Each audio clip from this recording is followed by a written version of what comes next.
Hello Caroline, thank you very much for coming up to Patcham. Well, I just want to say that it's always wonderful to be in Patcham, and the thing that I really appreciate about it is the sense of community. And of course, coming to Patcham, you see Liz Dwyer, and she had her wonderful history posters there and all about the local history, and I think people feel really proud to be part of Patcham. So yes, they're part of Brighton and Hove, but they're also very proudly Patcham people.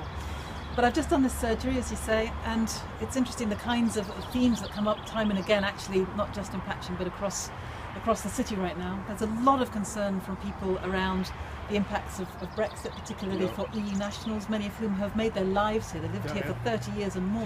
Yes. You know, it just seems absolutely wrong not to be guaranteeing them the right to stay here as of now. That should be done now. Their lives shouldn't be used as bargaining chips.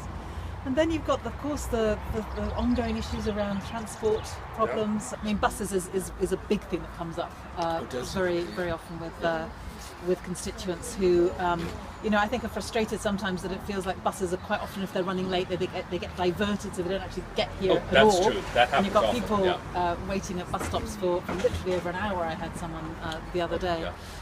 So yes, those links back into the city centre are crucial, and indeed the rail links, as you know. And of course, Southern has been just such a disaster recently. Several years ago you were very actively involved in the flood measures that sought in Patcham Village. Have you been able to find out anything more about that?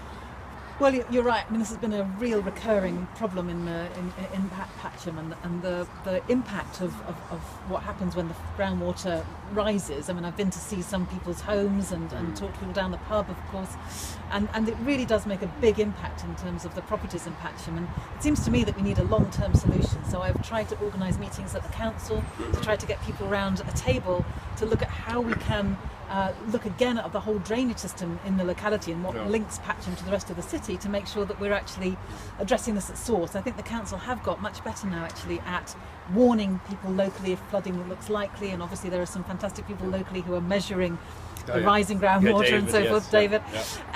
So that's really helpful. But essentially, as well as responding more effectively, as the council is doing now, I think much better when there is flooding, we've got to be looking at preventing it, and that's why I'm trying to get a longer term plan that would make sure that we actually protect Patcham from the floods when that groundwater rises. Well, look, I know that you're busy and you've got lots of other work to do, because that's an MP's job. I'm on my way to Exeter Street Hall actually right now, so that's where I'm going to an event there tonight. Okay, wonderful. Well, it keeps you busy anyhow. It does. Indeed. Right. Thank you very much for coming up, and it's lovely to see you again. Thank you.